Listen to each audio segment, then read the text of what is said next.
Welcome to the Erskine Arts YouTube channel. Hiya, you alright? Thought we'd upload a wee bit something different. Obviously we have no podcast, we've much more lined up, loads to come throughout the year. But thought we'd do something a little bit different. The first episode of the vinyl count. I was hoping we would... First episode of the vinyl countdown.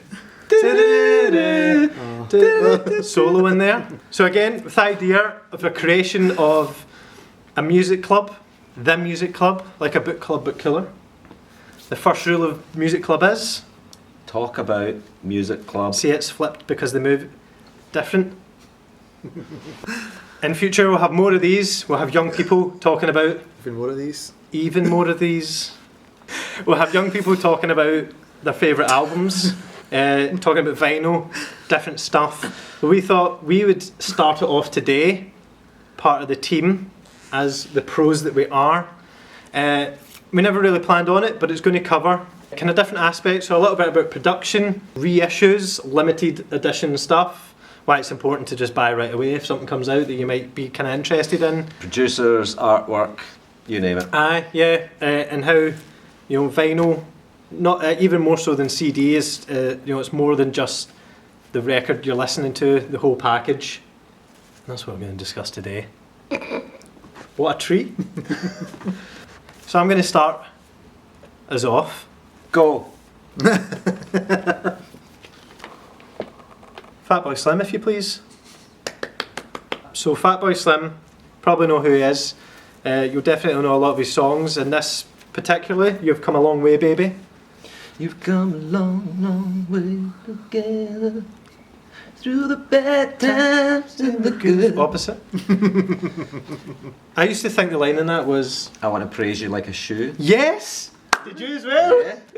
Because he drags it out, so he's going, I gotta praise you like I should.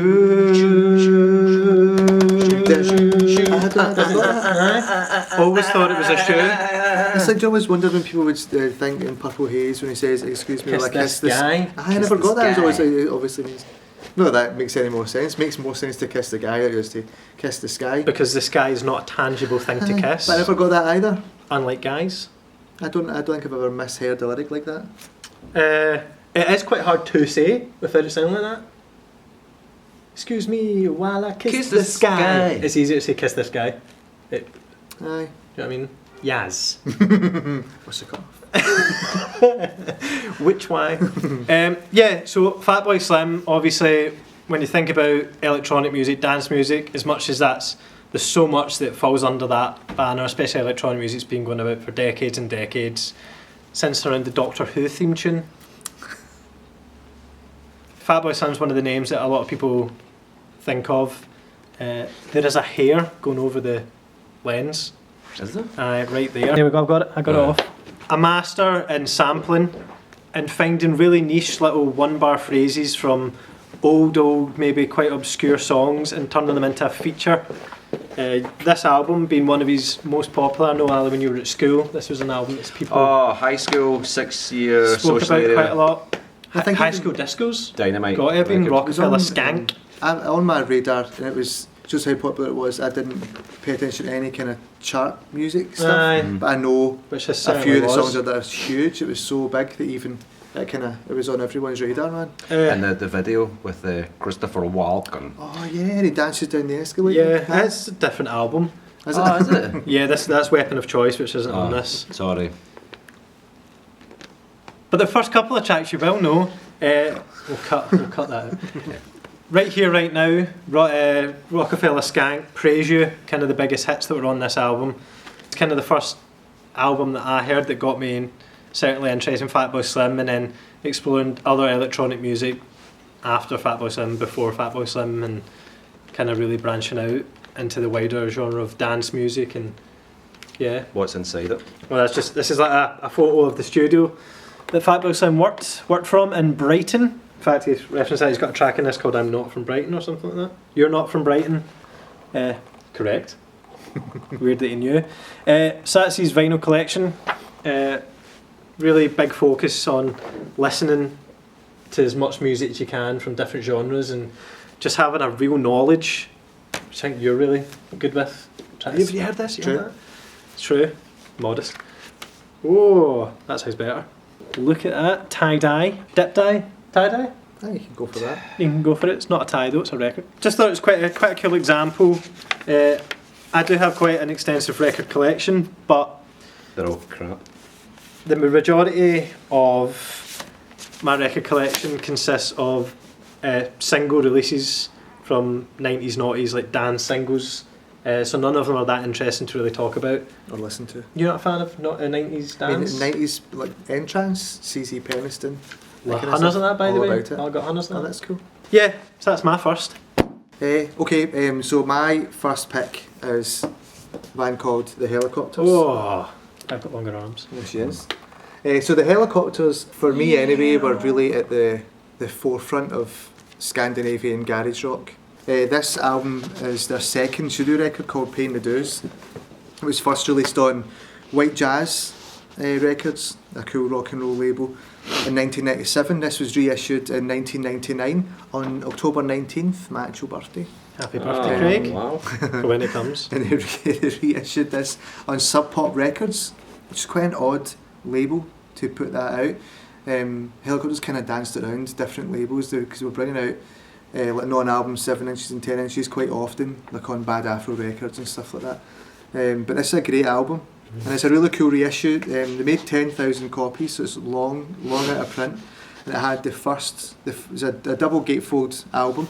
The first 12 inches is just a regular studio album, and the second one is a live album. And the studio records up to that point were up to Grand Rock, so it includes live stuff from there. Helicopters were a band that got in really early, and a band that really got me into buying vinyl because of the frequency with which they brought out vinyl. So it'd be like a 7-inch, quite often low print runs that you had to kind of race to get it. And on their records too, if you bought the CD of an album, on the track listing, there'd be a track scored out, and it would say only on vinyl. So you had to buy the 12-inch of the record to get the full track. So on Paying the Dues, they covered a Sonic's Rendezvous band song called City Slang that you could only get on the vinyl version. And they kept the theme with this reissue. So on the live 12-inch, they do a version of City Slang with Scott Morgan from Sonic Rendezvous band, and a song called Downright Blue that the Helicopters put out on 7-inch with Scott Morgan that you could only get on the vinyl. Really amazing. It's not a band you'd talk about for production, not in the same way that Jason and Ali will about their records, because it's a really intense, high energy band. This is like, for me, the perfect example of rock and roll and garage rock at that time. Has that kind of feeling of like the Stooges done Raw Power? It's kind of like that, where it's an experience. The album's really full on rock and roll. I think the production of them is amazing as well. I know you're maybe not focusing on not this in the same way. In the same way as other records are, but what a great sound for a rock band. You know, if you're starting off as a rock band and you're a couple of guitars, bass, drums, vocals, have a listen to the Helicopters. I got into them at college. My friend Andrew, hi Andrew and family, up Nortney. Hope you're well. I went to college with at Stowe College, and he got me into them. Let me hear a few records. Never got to see them live, but you know. Didn't play Glasgow very often. No. They weren't a huge band at all, quite a cult band. But I think the good thing with the Helicopters is a lot of good rock bands. Every album sounds different. I can't say the name of their first record because it contains profanity. But their first record, Paying the Dues, Grand Rock, High Visibility, each record has a really distinct sound and a different approach to the production of that album. Kind of like the cover of Paying the Dues here isn't the cover of the original White Jazz reissue. This was actually the inside. It was a gatefold album. This is the inside cover. It was like an embossed cover with French flames on it. It was really cool. The way the band are standing is a wee tribute to a Detroit band called the MC5, who released records from 1969 and 1971.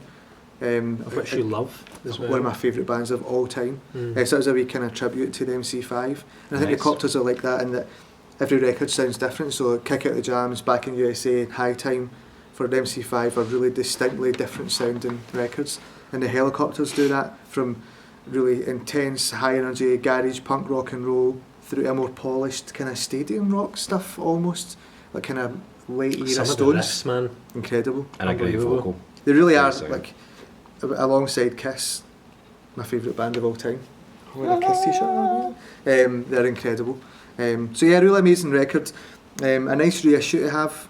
And I think kind of what Jason was saying, you think now these probably go to buy this record is probably between like £80 and £100 now to buy it on vinyl. For a cult band, it's probably quite a lot of money to do that. So I was lucky that I was old enough in 1999 to be buying records, and I got it. We're going to party like it. So it's a good thing, I guess, if there's a record out there that you see, particularly kind of independent things, if you're into it, to buy it pretty quick so you don't end up paying for it when you're older.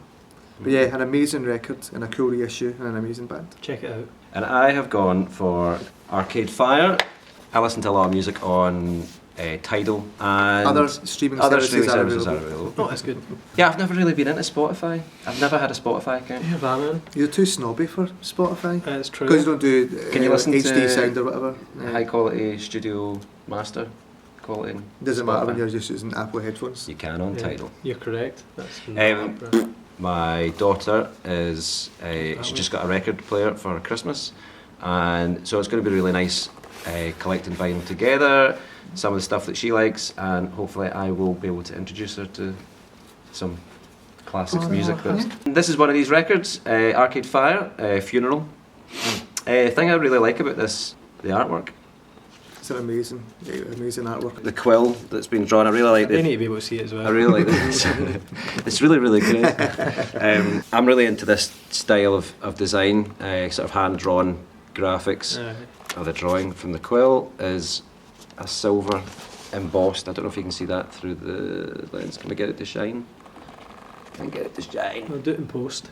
Yeah, I'll make it shine. Anyway, the scribble that's come out of there is embossed in silver. So a stunning looking record. Yeah, it's great. Really, really nice. But to the music, when I first heard of Arcade Fire, remember when TVs were like that thick? MTV on in the house, and the first song that I heard from this record was Power Out. The animated video that went along with it was really amazing. I think they had about 4 or 5 singles off of this album. There's some really, really Rebellion Lies is a fantastic song as well. I really love this band because they're a lot of the musicians are multi-instrumentalists, and I really like Win Butler's vocals on the record. There's a really eclectic sound, but with that real grit. A really unique vocal. The production as well. Recorded in 2004 in Canada, in Montreal, where the band are from, Canadian band.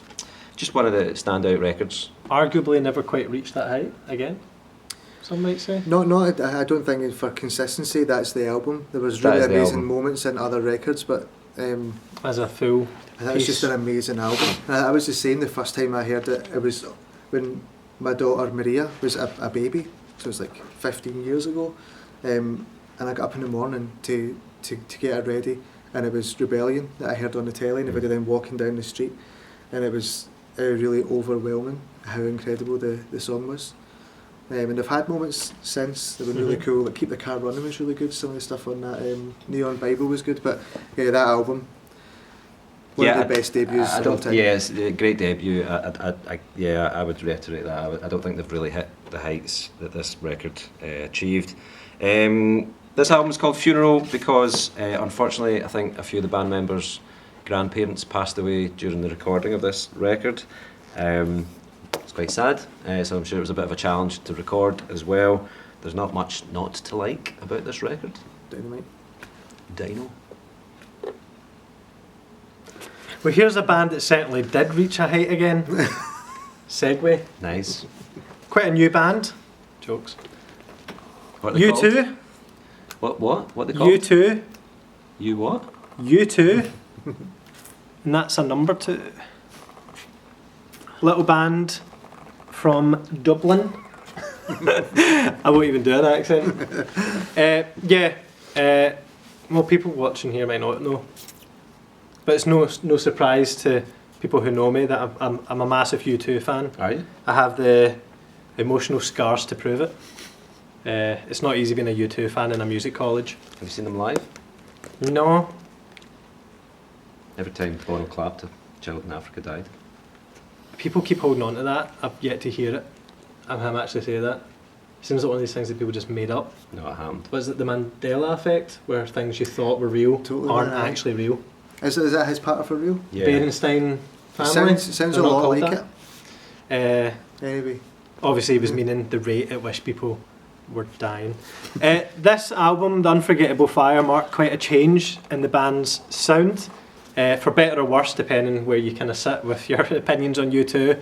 The sound that was kind of started in The Unforgettable Fire lasted quite a while, up until All That You Can't Leave Behind was another one of their big changes, I kind of think, again. And the Naughties, that went mental. Naughty. It's a naughty record. This is their fourth album, released in October.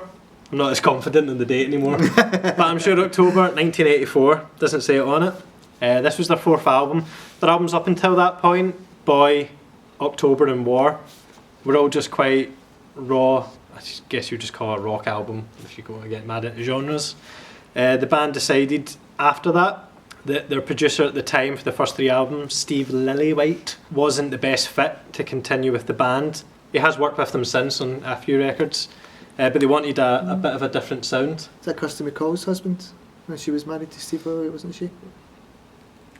Just a wee aside. I didn't know that. I think that's how she ended up doing the vocal on Fairy Tale New York, because Steve Lillywhite was producing. And he's like, oh, do you know who'd be cool for this vocal? My wife. Even back then, I think U2 are pretty disliked, not because of their music, but because of their membership of Bono. I think that'd be quite fair, wouldn't it? Yeah. So even then, the band kind of as a collective as a whole decided that they didn't want to become an arena rock band with just big kind of rock stadium things. They wanted to go something, I think they wanted to be a bit artier with the stuff they were doing. So they went through a few different producers and they settled on a man called Brian Eno. Big Bazza, as I call him. He was already working for a few bands, one of which we will talk about when we get round to Ali. So the Edge was quite a fan of Brian Eno, and Brian Eno's, not just the productions he'd done, but some of his independent releases, they were all quite avant-garde and spatial and fairy dust. So they decided to go with him, and they also decided to move away from the studio they were recording stuff, and they moved into Slane Castle for the recording of this album. No, I think it's a ruin. Well, it is a ruin. You can see that the fact that the title is actually a reference to the devastation left behind from the bomb that dropped in Hiroshima. That's what the title was in reference to, The Unforgettable Fire. Yeah, so they wanted a different sound, so synth pads, delays, big reverbs were quite a large part. We can cut. We can cut this bit. Right. Where was I? Hiroshima? Yeah. Yeah, they decided with Brian Eno, they had lots of synth pads, delays and reverbs were introduced to the guitar parts, and there was a real focus on the songwriting and quite soundscape parts of the album, which was to go on to kind of define U2's sound for the next couple of albums. The album right after this was The Joshua Tree. It's considered one of their best albums, and Brian Eno worked on them for that. Rattle and Hum, which was a bit of a weird album. Achtung Baby, and then Zooropa, which isn't really discussed as much. They went a wee bit too far in Zooropa, a lot of people. But yeah, it was kind of wanted to point how influential and impactful a producer can be on a band, on an album. So instead of taking a passive role as just a passive producer on this, Brian Eno was involved very heavily with the songwriting.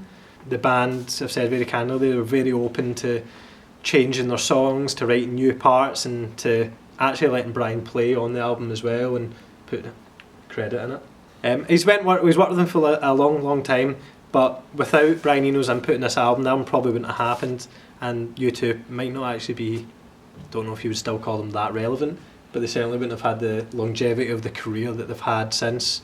Standout tracks, I guess, the ones people know are Pride, or In the Name of Love, and Bad, which is my favourite U2 song of all time. My next record is actually... Thanks, Jason. You're welcome, Craig. It's Aerogram. So the Scottish music is quite important to me. Like I've got a lot of Scottish bands, and whilst I don't often settle on a definitive answer for my favourite Scottish band of all time, in the conversation, of names, it would be like Frightened Rabbit and Twilight Sad, Blue Nile and Aerogram, more often than not, are probably number one in that list. A really important band to me for a number of reasons. And this box set, they brought this out at the end of their career. There's only 1,000 copies they made of this. Pretty limited.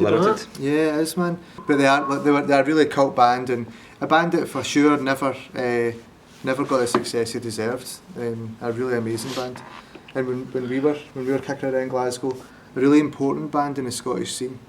And I think that this box set collection contains all the studio records. The only thing it doesn't have is In the Fish Tank session, but it's got a couple of EPs that are harder to find, and then the studio records.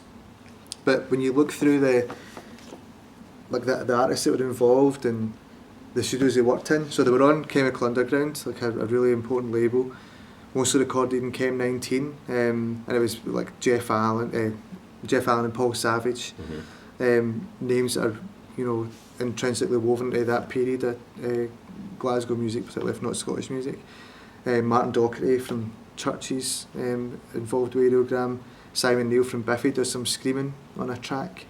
Aye, pretty good. Although Craig was good back in the day. Yeah, he was. I remember he had two microphones set up live, so he had his like careful with your motion here.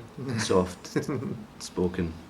Yeah. Soft singing microphone, and then the screamo mic. He really had to stop that because it really ended up a lot of damage to his throat. And so when Doc joined the band touring, he would take over the screaming live shows. There's a proper way of doing screaming. Screams that metal people do that so they don't damage. They don't do it. Yeah. Proper technique to it. But amazing.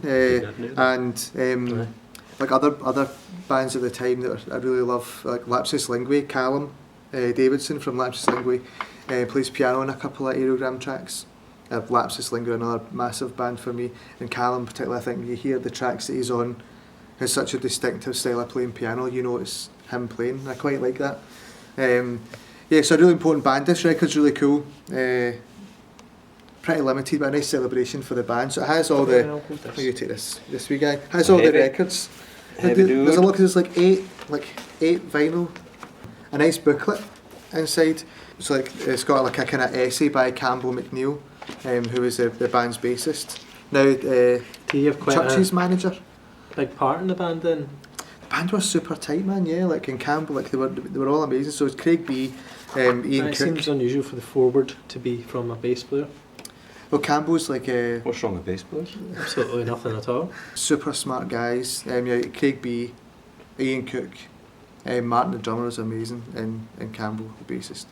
And they had other people kind of in and out, like those kind of guest appearances. But great collection, just a nice celebration of a band. Nice to have something in this format for a band that were so important to so many people. It's a special box set, right enough. And it's cool just as a fan to have it. Definitely. Because they were really important. Even kind of like Craig B, after Aerogram, went on and done some other things in a band called The Unwinding Hours. Cook was in that band with Brendan Smith and Johnny Scott and Graham Smiley, and then A Mote of Dust was Craig B's last thing. It was him and Smiley, and that last show at Mono last year. Craig's kind of retired from music now, and it was a nice evening to hear all those songs again. But quite somber to be like that's the last time he's ever going to perform for a voice that's like the soundtrack of my formative years through to adulthood. But an incredible band, a nice way to celebrate. And vinyl box sets are really nice for that, as a kind of retrospective. Yeah, they really are. I don't have loads. There's not that many bands I'd be buzzed, but I've got MC5 vinyl box set, and like the Replacements, Frank Sinatra box sets are pretty cool. Touch of Sinatra. And Aerogram, so you get to kind of celebrate a band that way. It was really nice.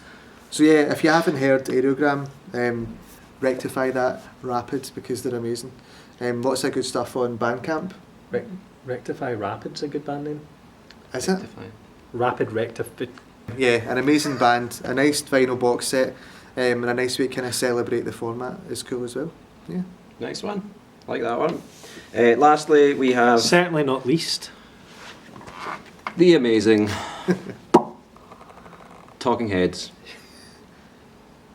Much like the three of us in this video. Remain in Light. This is a fantastic record. David Byrne's stop it. David Byrne's vocals in this record are fantastic, and again, I'd want to kind of talk a wee bit about the production of this. Again, Brian Eno, the man, Bazza.